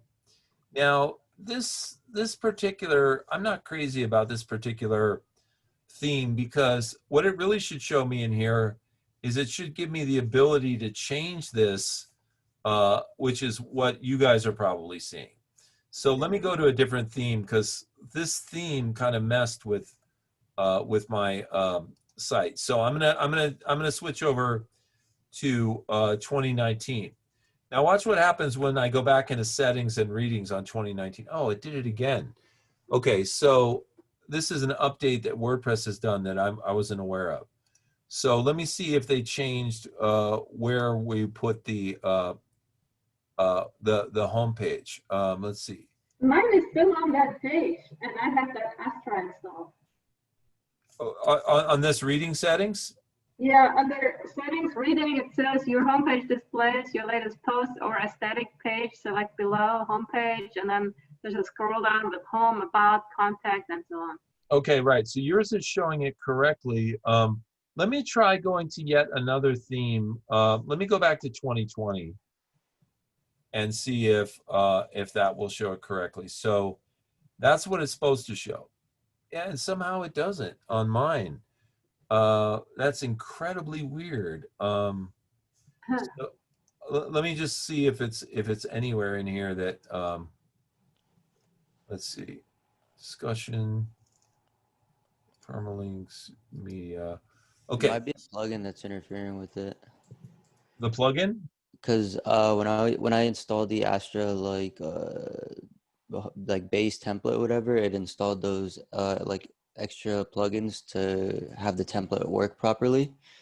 And so when I installed a different theme, remember I was telling you how those two pages are merging? Yeah. I deactivated one of the plugins that came with the Astra, and the theme that I uploaded worked after that. Oh, really? So Astra was doing that. Okay. Yeah. Okay. So, well, that's interesting. So, okay. So you've got it working, Stephanie, because Astra is making it work for you. What that means is that WordPress has made changes to their site, but you have to install a plugin to get it to work correctly. So this is a good example for us. So what I'm going to do is I'm going to go out there and I'm going to say, can't find page choice in WordPress settings reading. And I'm going to see if somebody has addressed this and what plugin I might need to install.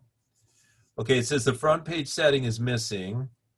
So that's from February 2018.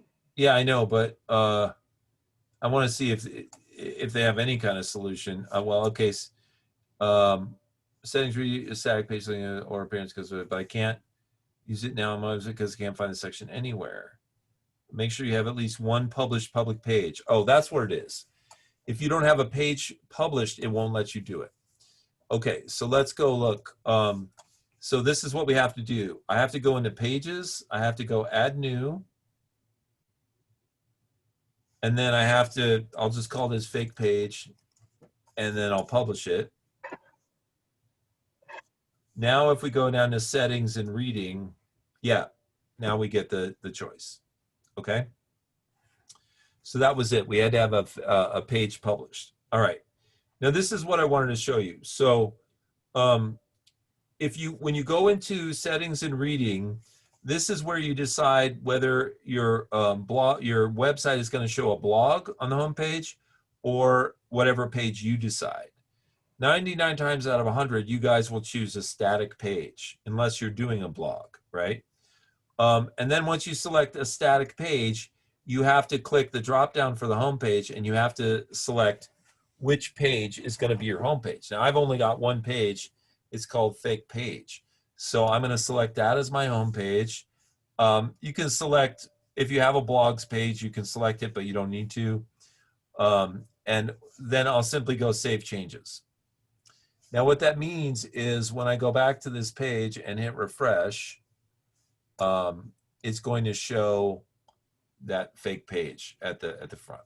Well, now that I know what the problem was, I think I'm going to go back and change my theme back to the Happy Animal Park because I like that theme. And now it should work.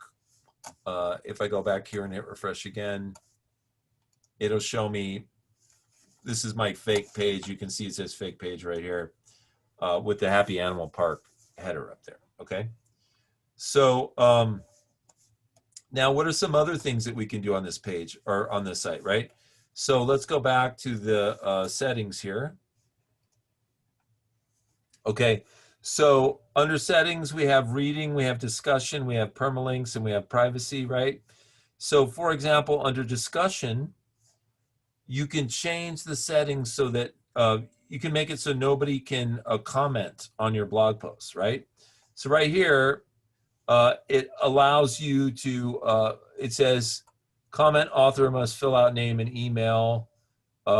Users must be registered and log in to comment and things like that. You can change these links so that nobody can comment on your website, right? So for example, let's see, if I didn't want, so allow people to submit comments on new posts, that is turned off by default. So in other words, you would have to manually click on this in order to allow people to comment on your blog, okay? All right, now, most of the other things in here are set by default, and you'll be okay. If you have specific questions, I can help you with them. Let's go back to the page and talk about how you're going to set up your homepage, right? So if we go back to pages here, I've really only got one page, which is this page called Fake Page, right? Now I can change that to something a little more welcoming, like homepage, and then hit update. Now, just to say that this is my homepage, I can say this is the homepage for the Happy Animal Park, right? Now, if I want to put a picture in here, because this is a template that has some pictures with it, I can probably grab one of the pictures from the media library because there's probably a few pictures in there. And that's true if you guys have installed Astra, you've got a bunch of pictures in your media library. So I can click Add Media. I can click on Media Library. Oh, it doesn't have any pictures in there. What a bummer. Okay, so let me upload a picture from my computer real quick. So Bernadette, this is what we're talking about. If you want to add a picture to your media library, you just have to find what it is that you want to upload. So let's see, I'm in my downloads folder here. I would hope I would be able to find a little picture in here. Let's see.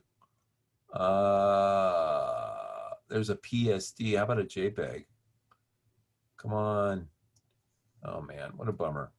Okay, let me just search. Oh, there's a PDF. All right. Let me just search for a .jpeg file, and then I'll be able to find something to put up.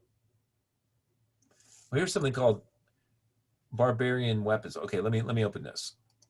Barbarian Weapons sounds good. Oh, it's vector. Damn it. Okay, 1 second. My computer's going really slow. Okay, here we go. Basic T-shirt template. Maybe there'll be a little JPEG in there. Yeah, here's a JPEG. Okay, cool. So you go to your computer, you click on the JPEG, you click choose. It's going to upload it, and there it is, the basic T-shirt. Now, I'm adding this to my media library, but I'm adding it with a specific intent of inserting it into the page. So now I can choose that I want this aligned left. I can choose that I want it to be medium, and I can even choose if I want the picture to be a link to something. I can link the picture to another URL, or I can link it to a bigger version of the media file, whatever I want, right? Let's link it to the actual media file itself. And then let's insert it into the page. So what I did was I aligned this left, and I made it a link to the picture of the T-shirts. So now I can hit update. Now I go back to my Happy Animal Park, and I hit refresh, and the content will update down here, right? So, okay, so there it is. There's the picture. And then when I click on the picture, it links to the bigger version of the picture. In other words, the actual media file. And so you can do that. It's very easy if you want people to be able to click on something and see a bigger version of it.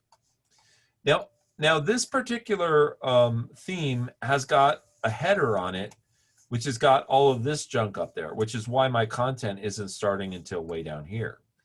But you can see another important thing about your web pages that you may want to change, which is this area over here, which is called the sidebar, right? This sidebar is filled with widgets, and widgets, Bernadette, are like little plugins. They're like little pieces of software that do things. So in other words, this widget brings in an archive of all your posts. This widget shows all your comments and so on and so forth. Now, let's say that you wanted to get rid of all your widgets. So you could go to the dashboard, you go under Appearance and then Widgets. And all of these little things in this main sidebar area are what are the widgets that are appearing. Now you can literally click on all these and hit delete, and they will all be removed from your sidebar because they're all kind of just junky placeholder things anyway. So if we go hit delete on all these and get rid of them, then we're done and we're happy. Now, when we go back to the web page, this is what I just deleted. Watch what happens when I hit refresh. Okay, it's all gone except for archives. I guess I missed archives. Let's hit refresh here and see why I missed archives. I don't see archives in there, so it's pretty interesting that it's still there. That should really be gone. Okay.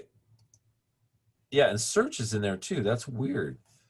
I thought I got everything. Like there's literally nothing in here, so how could there be anything in there? Okay, so I don't know why that stuff is still showing up.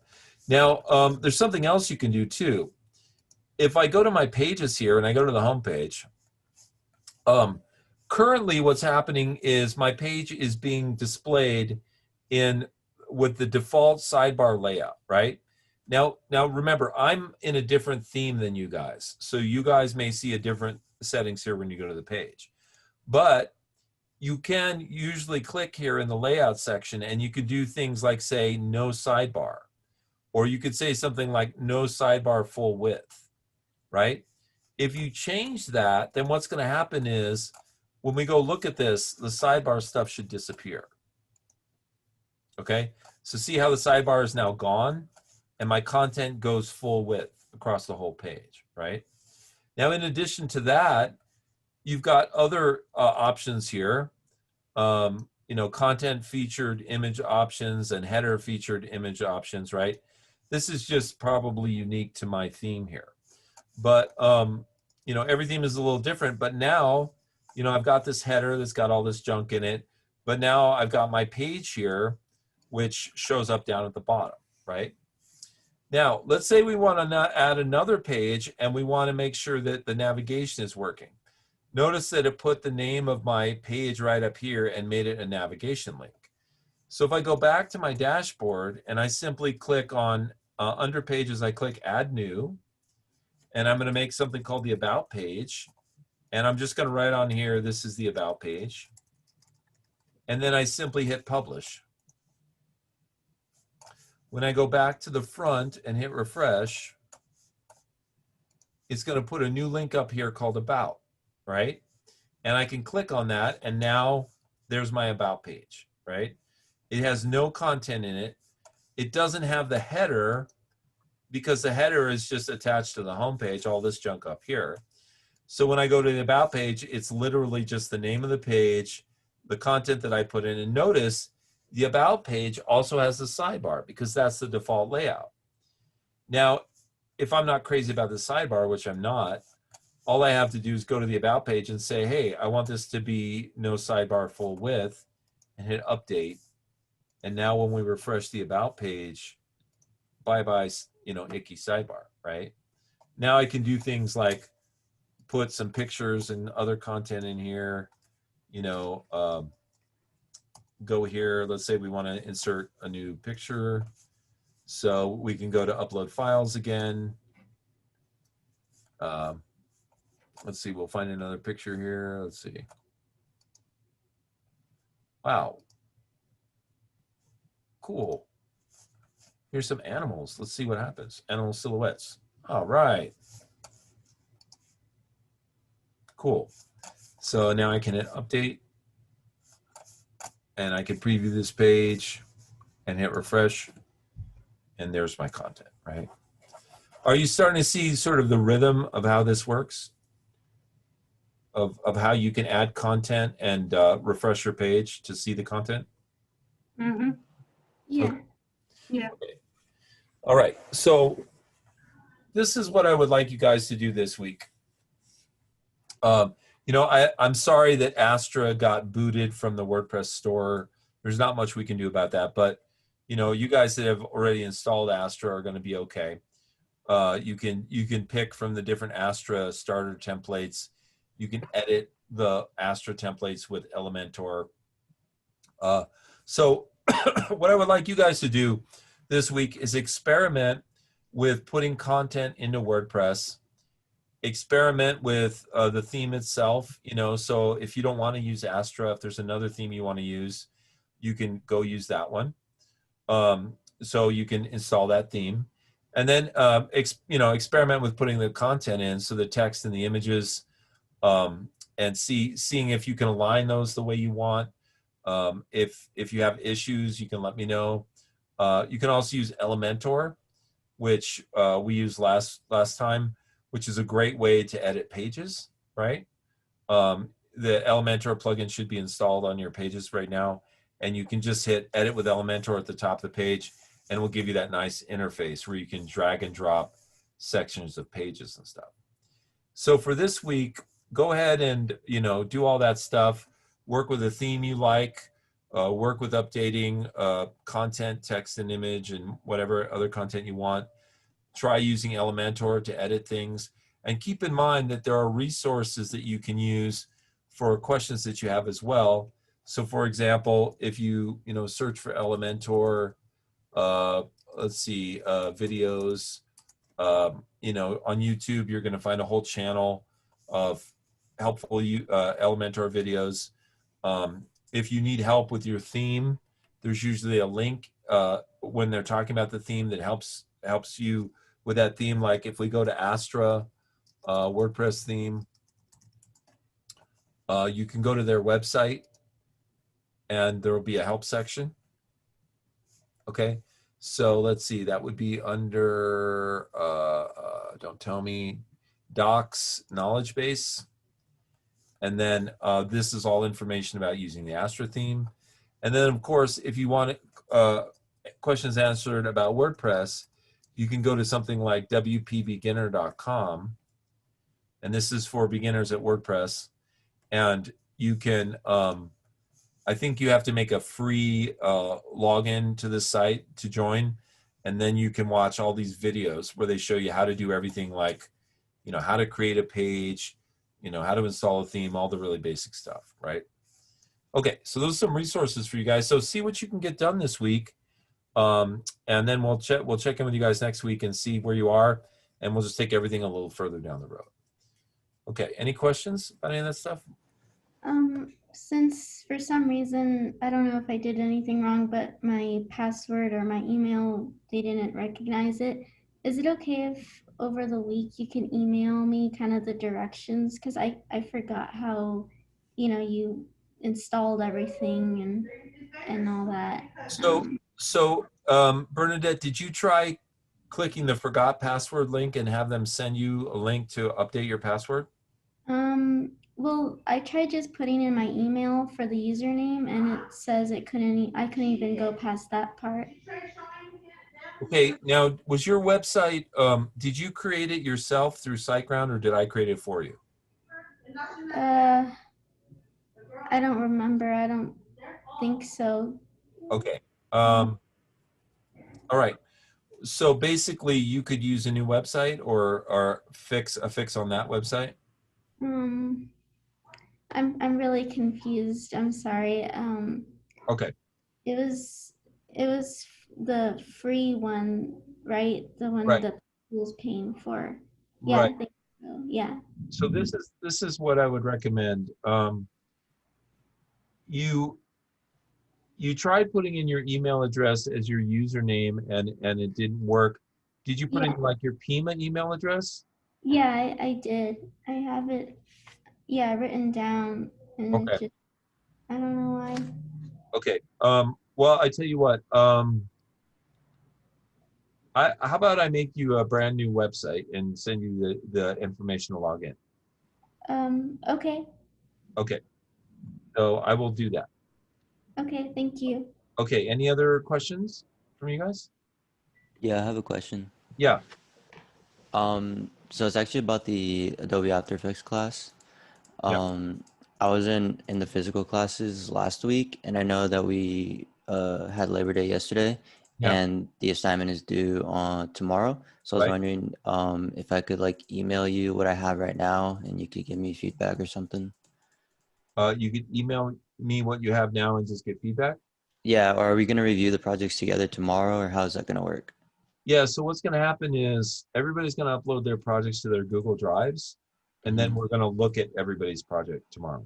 Okay, I didn't know if you had already looked at other people's projects, like what they had, and like did critiques or Oh, anything no, like that. no, we're going to do that tomorrow. Oh, okay, cool. Yeah. Okay.